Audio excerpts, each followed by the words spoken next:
Many of us who start in an industry or in our careers as either actors, singers, or performers, we always have that tendency to become bigger than we make ourselves to believe in because we want people to believe in us as paragons of, virtue or entertainment. And a lot of people who go through these thresholds normally they don't know how to handle the public life. They don't know how to handle the tendencies they tend to take over your body.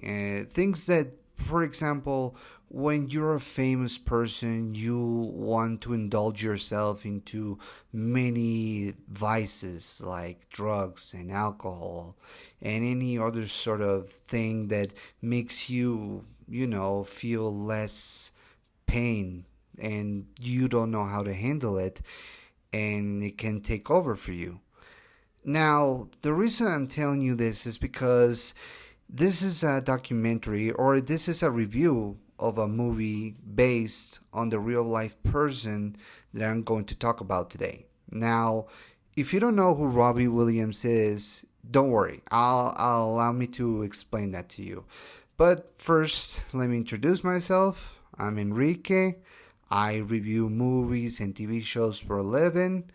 Well, not exactly because I don't earn money from this, but still. This is my review of Robbie Williams' Better Man. Now, there's something that we need to get into before I start talking about the movie and how much it syncs up with the real life of Robbie Williams. Now, one of the things that I learned from movies based on real life person, like docu-movies or something like that, as they call it, or movies based on real life events, is that they tend to change some of the things in the timeline or basically lie to you. But what I mean by lie is that it changes things that we learn from other sources and sometimes from the person itself. And when you adapted it into a movie, tends to change it for the sake of the story to make it into a three movie structure, beginning, middle, and end.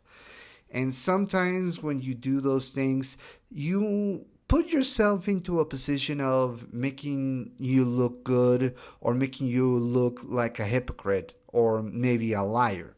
Now, I've seen documentaries or movies based on real life events that can take the source material, or in this case, there's no source material.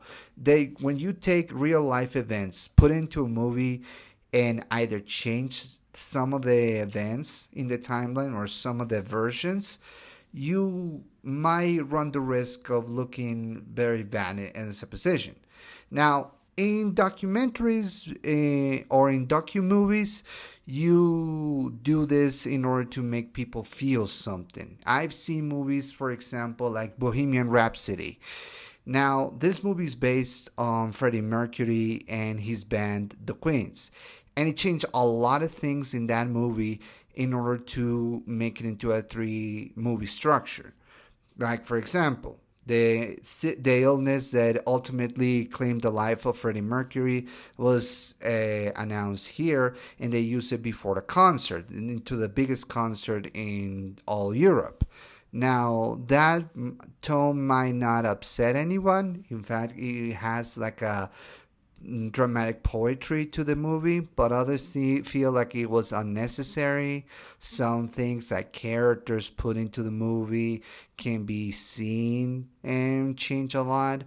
And in all honesty, it all comes down to how do you feel about telling a person's life, whether it's alive or dead. And sometimes it can backfire. Now, remember the movie Steve Jobs? Not the one with Michael Fassbender, but the one with Ashton Kutcher. That one I thought it was going to be great because Ashton Kutcher looks like Steve Jobs, but it had a ton of problems in the movie, in character as well as in story, and it didn't always reflect the real life story of Steve Jobs. I don't know if it fantasizes it as a torture genius soul or something like that. It's been years since I saw that movie, but it does have some, let's just say, some dramatic BS that doesn't necessarily coincide with the real life person. Other times, when you talk about events from a different point of view, can work because it's from another person's point of view, but you run the risk of sounding more like know-it-all and not sounding more human.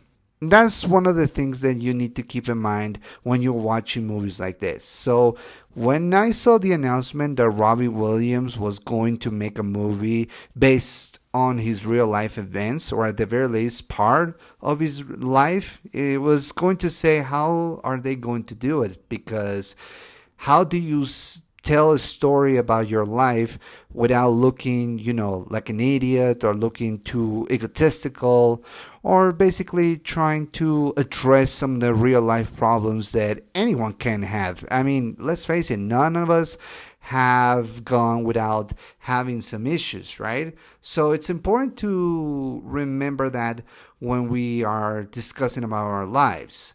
And that's the subject of Robbie Williams.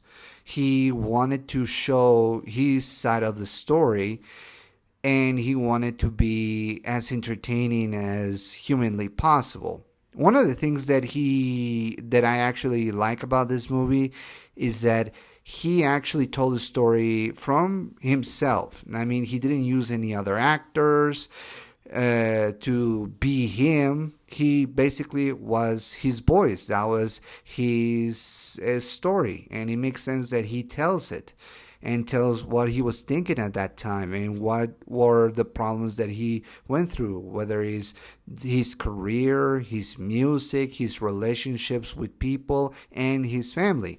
And that is the important thing. His family, the one with his father, mother, and grandmother, are basically the focal point of this story, as well as his career.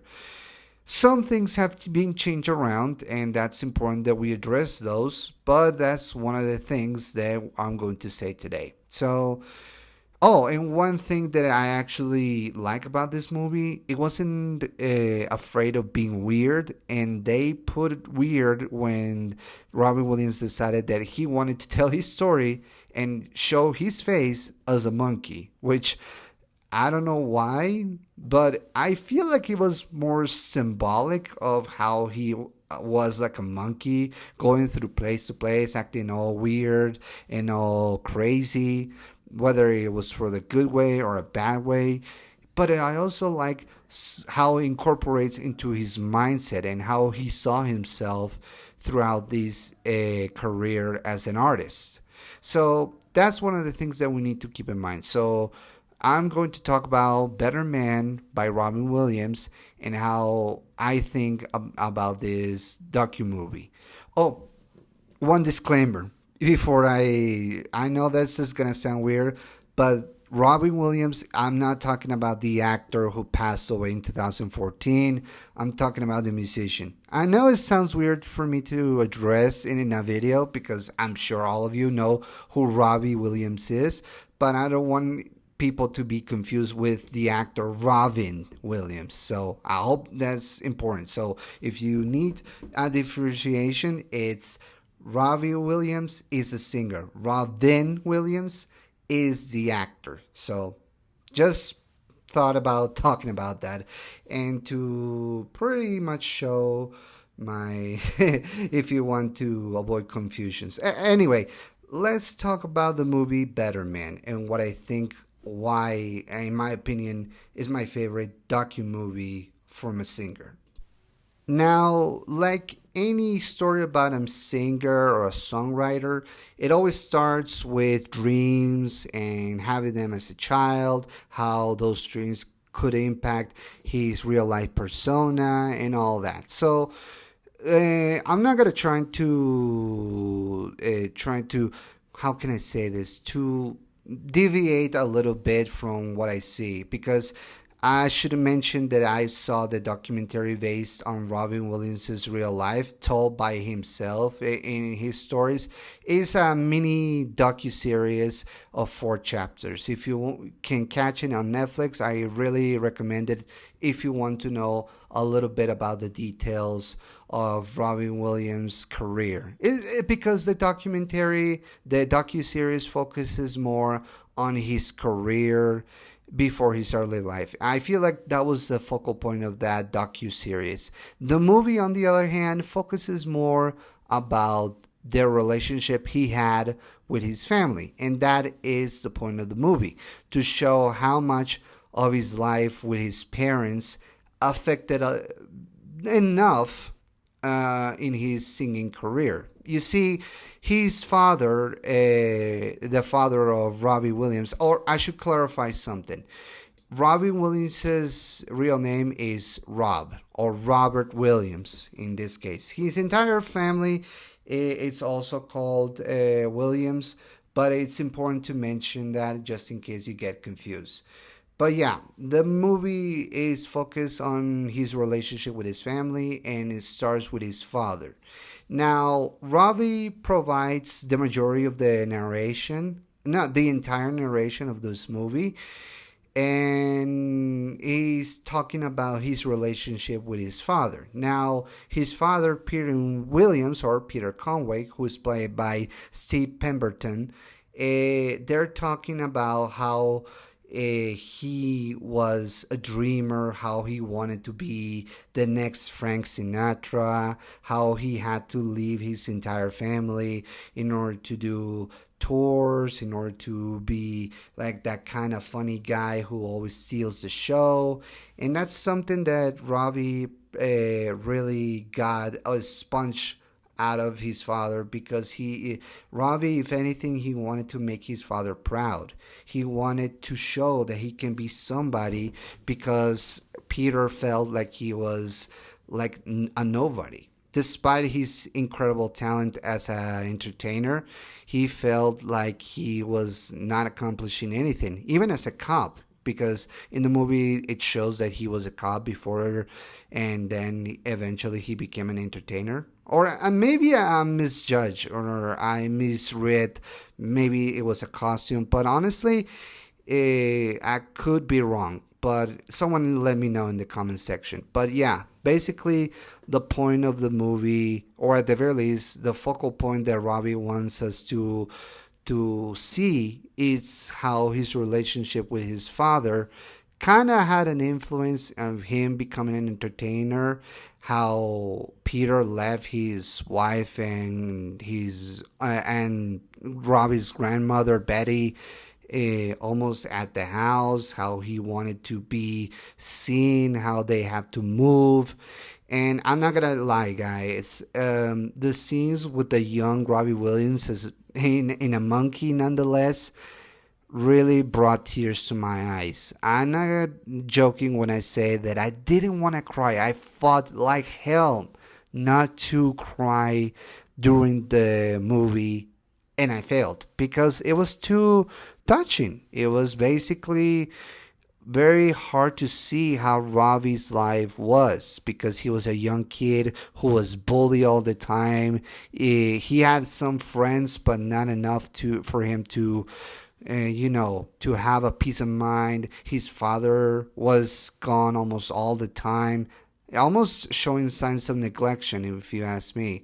But yeah, it was hard. It was hard to see. It was hard to tell that story, especially in songs, because when you tell stories in songs, it can be a little, problematic, because it could be seen as radio with pictures.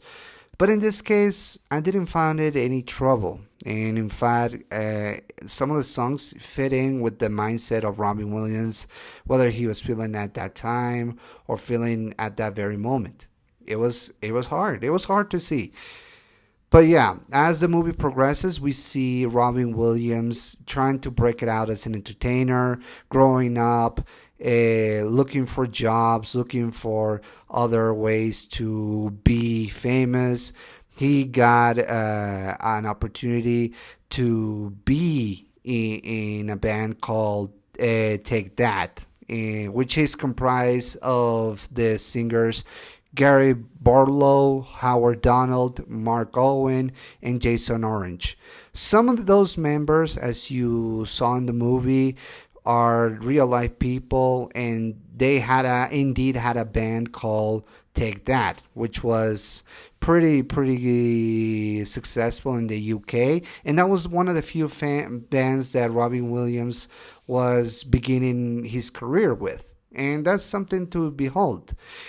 Now, in those moments, we see how Robbie's life was proceeding, how he wanted his father's approval, he wanted to start singing, how he needed to go to this place and the other place in order to get what he wanted. We see how he connected with some of the people there. Um, what else did we see? We saw also his inner troubles, which are represented by a vision of himself looking from some reflection, saying that it was giving, like, how can I say this? Like, discouragement. He was basically saying that he was not amounted to anything, and that caused panic whenever he was performing, with that sort of thing, which is something that most of us have felt most of our lives whenever we want to perform. Eventually, with the help of the manager Nigel Martin Smith, Robbie secures a position of being part of the boy band Take That. And they started small, performing in some clubs, especially one, which was really funny that Robbie told us. It was in a gay club, and from there it started to grow and grow and grow, which was really cool to see. And it was good. And he told us about his entire relationship with the band, how eventually how he cared for the guys, but eventually started to feel jealous of a few of them, in particular with Gary Barlow's, who Nigel deemed as the most successful part of the band, of the Take That band. So that made Robbie felt a little bit alienated from the rest of the group, as well as from his manager. Sometimes he was trying his best to get by. And the transitions, something that I really like about this movie is the transitions of this movie, especially when it comes to songs. So as he tells the story in his time with the boy band Take That, we see him almost narrate his entire life through the song Rock DJ. If you haven't heard that song, is among my favorite songs of Robbie Williams. I really listened to some of these songs that he made, both as a solo artist, and honestly, I really love this one, along with Bodies, of course. But yeah, this is one of the songs that he uses in order to show the transition of his life. Not necessarily through montages, but most like his relationship with the band, how they started to dance, fly around, all of that. It felt really incredible for him to be famous for once, and how that fame unfortunately got into his head, which again it made him go back to his relationship with his father, who appeared again, becoming, showing off his son a little bit to some people. And in the meantime, Robbie narrates that when he began to be successful, something was wrong with him, because he felt like he didn't have a peace of mind. He was actually getting depressed and taking drugs and alcohol in order to cope and go by. Eventually, that led him to him being fired from the boy band Take That, and it spiraled Robbie's addictions into seeing hallucinations and seeing things. And he began his solo career. He did say that. And he was trying to get by with all he got. Eventually, he managed to be a songwriter and a singer, eventually leading to his success as a solo man. But he still struggled. And using the song "Come Undone," he explained his hallucinations, how he felt he was drowning, like he was not himself. He was feeling so depressed and feel like he was drowning more and more. Well, that actually was very touching to see, but I wouldn't lie, I would have wished to see how that transitioned into his music solo career. Just to say, because after that hallucination scene with the song "Come Undone," eventually we cut to a scene in a yacht in which he meets for the first time singer Nicole Appleton, who in this movie is played by Raquel Bano. And this is when Robbie tells the story how he met Nicole, how they fell in love. Using the song "She's the One," we see how his relationship between him and Nicole basically became beautiful at the first time, but then how it went sour somewhere. And we showed clips when they were talking about it, like how Robbie wanted a family, how he wanted a normal life, a sense of a normal life, and that's something that Robbie himself will tell you. He wanted to feel normal and not be trapped as just another paragon of famous. But yeah, how that didn't work out between him and Nicole as a couple.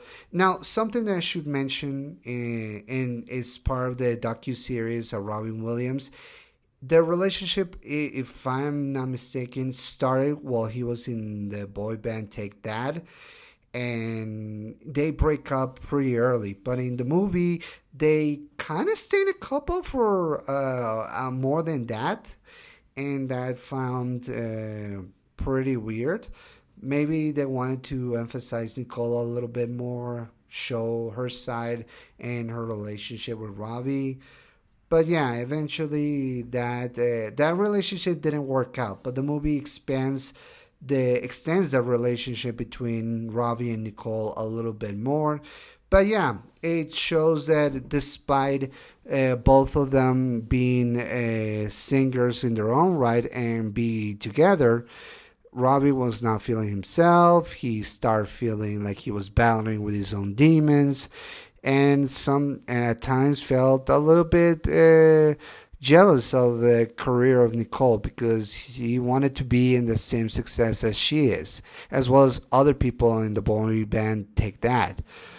But yeah, it starts to dissolve the relationship. But eventually he starts writing songs alongside his friend and partner called Guy Chambers. Now, Guy Chambers is mostly responsible for all the songs that Robin Williams composed. Like I said, they created some of the biggest songs like Rock DJ, Let Me Entertain You, and some others that I might be thinking. But yeah, Guy Chambers became part of Robbie's life, and they start to compose songs, trying to figure out what to do. And eventually it made him famous, starting to and as we all know, he started to become much bigger famous in the early 2000s, putting more NTV shows, concerts, interviews in Europe as well as around the world. He was becoming a big phenomenon. But the movie illustrates that during the performances he was doing during his days in the boy band as well as in his solo career, that he was battling with himself, as other images of Robin Williams, and that's something that I really enjoy. Images of Robin Williams' career, the outfits he wore, the look that he had at that time, how they came back during Robbie's performances, during some of the scenes, and how they were hunting him, essentially how he was being hunted by himself, saying that he didn't amount to nothing, that he was becoming more and more frustrated with himself, that his thoughts are not letting him perform very well. Now, I don't think that some of those things happened in real life, especially when it comes to a certain event that we're going to get to, but it shows how much Robbie was feeling at that time, and how much it dissolves some of these relationships, or even strains the relationships, particularly the ones with his mother and grandmother. Now, the mother of Robin Williams is Janet Williams, who's played in the movie by Kate Mulvaney, and Betty Williams, who is Robbie's grandmother, is played by Alison Statham. They put a lot of focus on those family members, because in the docu-series that I saw, they mostly talk about Robbie's struggles with his career and how he found himself, but he barely mentions his family. During the movie, he was talking how he became more famous and famous, his father trying to help him as a singer and a songwriter, or at the very least, almost looking at like his own manager, which I don't think I heard Robbie talk about his father that much, but it was probably at a time that he was getting estranged with his father. We see his relationship with his childhood friend Nate, who's played by Fraser Hatfield. They focus a little bit about Nate in this movie, but not enough. I mean, he appears in some scenes to be almost like the voice of reason of Robin Williams, or at the very least be the only connection that he had through his childhood and his past life. But yeah, during that time, Robbie, despite his success in the career, he was struggling more and more as a songwriter and as an artist. He started doing drugs and alcohol like crazy. He started acting out like a child, like a wild monkey, basically. Maybe that's one of the reasons why he was showing himself more like a monkey, like an orangutan, because he felt like he was a wild animal going out of control the more and more. The more shows he started to perform, the more he started to feel more anxiety, more scares. During some of the performances, I forgot to mention, during some of the performances in a concert with Take That, he was almost numbing, not feeling himself, acting all weird and crazy, which caused the band to kick him out. That was one of the reasons why he was kicked out, according to the movie, of course. Now, the docu-series, there was more to that, but it was one of the triggers that the movie shows, and that eventually followed him throughout his career. Now, some of the things that I noticed in this movie is that we don't see that much of Robbie's success as a songwriter, or at the very least at the beginning. It was showing more of the scenes of his family, how he struggled with depression, his relationship with Nicole, how it dissolved eventually, and how his entire family was getting distant from him because he was getting distant from his original life. So everything that we see in the movie, it pretty much culminates with his internal breakdown, or more like his real life struggles coming down to roost. And after fighting his best friend, he leaving his girlfriend, or at the very least his girlfriend leaves him, fighting with with his father only, and finding out that his grandmother had passed away.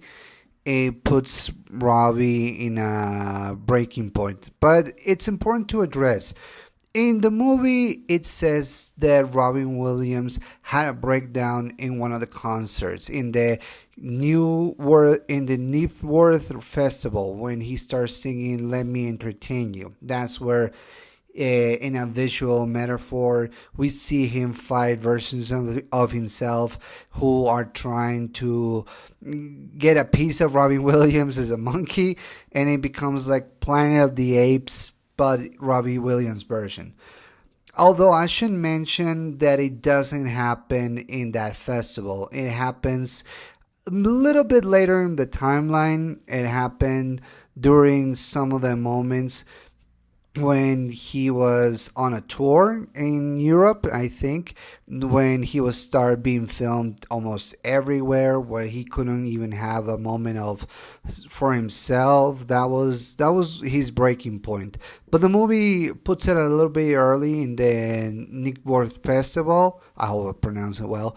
And it shows Robbie already in the breaking point and ready to take his own life because he felt like he couldn't take it anymore, because he wanted nothing more than to be famous and to entertain, but he didn't know how to handle the public life. That's something that he himself addresses, that after he became famous, he didn't know how to handle the responsibilities of being famous as a singer and as a songwriter. He felt trapped. He felt like he was joking around rather than doing a lot of hard work. He basically was in a very, very terrible spot, and he was ready to end it all. Now, something that the movie doesn't tell you, and that's something I wish they would have, is how Robin Williams started to get clean. And the movie just shows him already looking at what he was about to do and start singing the song Better Man in order to be more going back to the road that he once was. But it didn't happen exactly. In fact, at his lowest, that's where a certain person came to his life, and that is his future wife, Ada Field. Now, Ada Fields, for those who don't know, is an American woman, an actress who became part of Robbie Williams' life during a party. And they both tell this instance. It was because of Ada that Robbie decided to start to get clean, to do more hard work in order to go to rehab. We see snippets of the rehab and Robbie showing how he was having a lot of trouble. The movie shows us how he made amends with everybody, his friends, the people in the band, his family, even taking a TV station to his grandmother's grave to rekindle the good moments, the wholesome moments that they have together. And that's something that the movie shows us. But in the actual life, it was Robbie Williams who, through Ada Fields, that decided that he wanted to get clean because he found his soulmate. And after that, they don't mention, but that was the time when he stopped being an artist for a few years, getting clean, traveling to the world, meeting Ava, having a relationship with her before settling down in marriage. The movie doesn't show us Ada at all. In fact, I don't think she's in the movie, and I think that's a disservice in my opinion, because I think it would have helped it would have helped us understand how Robbie got clean. I know it's easy to us to realize that he was a man of his own, that he realized the mistakes on his own, but no, it took someone to actually make him see the path he was in. And Ada knew Robbie in his drug state, and that was Robbie that decided that he didn't want to screw this up, so he decided to get clean in order to be worthy of her. And that's something that they both will tell you. I wish the movie would include that, just saying. But like I said, the movie is more focused about Robbie repairing his relationship with everyone, including his parents, which the movie ends with them singing, with Robbie singing at the Royal Albert Hall. making amends with his father, showing his vocal cords, singing Better Man, My Way of Frank Sinatra. Basically, showing Robbie in a better stage of his life. Even the versions of him who used to call him by names are now more calm. Even seeing a young version of himself being happy where Robbie is right now. And basically, yeah, Robbie is showing us how he got back on track. And I'm not gonna lie, that those moments, despite whatever this excluding some moments and some important moments in Robbie's life, I would have loved to see how he got it. But overall, throughout the entire movie, I'm not gonna lie, I cried. I couldn't stop crying, and I only recall some moments when I couldn't stop crying when I saw a movie. That was Les Miserables, The Pursuit of Happiness, and now this movie. I mean, there's just some movies that make you feel a certain way, and despite this movie having to change some things in the timeline of Robbie Williams, I do enjoy the movie as a whole, and I do like the version that he brought us. Now, keep in mind, I am not an expert in documentaries. When I talk about things that happen in real life, hell, my last video was talking about the real life circumstances surrounding the actors who play Power Rangers and the show itself. And there are some things that I might be mistaken, but it could be the case here. But overall, even though the movie has some things that have changed and other things that I had to look at the documentary or the docu-series in order to get a clear idea where Robbie was at that time, I still enjoy this because if anything, it should be like a perspective or to show a view of a singer or basically an artist who got lost and found himself back on track. And let me tell you, I'm really glad that I saw this movie. There were some movies that I seen in 2024 that didn't deliver as expectations. Movies like Joker 2 and Emilia Perez, both were also musicals and had a lot of choreography and singers. Those movies felt like a disservice to the entire movie, and regardless of the story, the characters, or even the songs, it didn't feel like an event or didn't feel as personal as this one, as the story of Robin Williams. This is a movie that he himself had a part of, not only in the singing voices, but also as a narrator. He took us to his entire, or basically to the most important parts of his life, and did so in his own way. And that's, I think, the key of every movie. And that's something that we should all take away from this movie. That it should be personal. It shouldn't just be another Hollywood movie that tries to capture the reality or something, the spectacle or someone's life, or even exaggerate someone's life. If you're going to exaggerate it, you have to do it your own way. Robbie Williams did it. He told almost a pretty much straightforward story, but using his perspective and his own mindsets in order for us to understand what he was been through. Where I see movies about musicians where they took some parts into fiction, or I see some of the parts being changed in order to tell or trying to be faithful to the entire story of the person. This one I like the most because it was taking us to Robin's psyche, his entire life, what he was feeling at that time, and how he wanted nothing more than to be whole, both in body and soul. And that's, I think, the most important thing. So yeah, this movie really, really it really it hit me. It hit a stroke for me, and I really recommend it.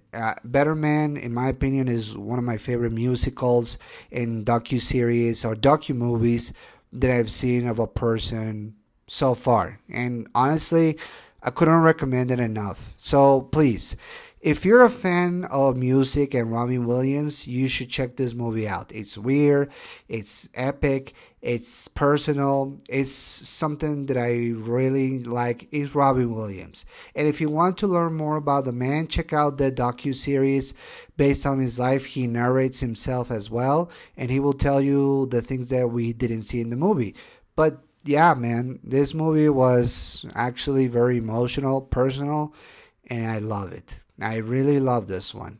After this, I'm gonna listen to more songs from Robin Williams. So yeah, I highly recommend it. So please watch this one. Forget Emilia Perez. Forget Joker 2. Just watch Better Man. I highly recommend it.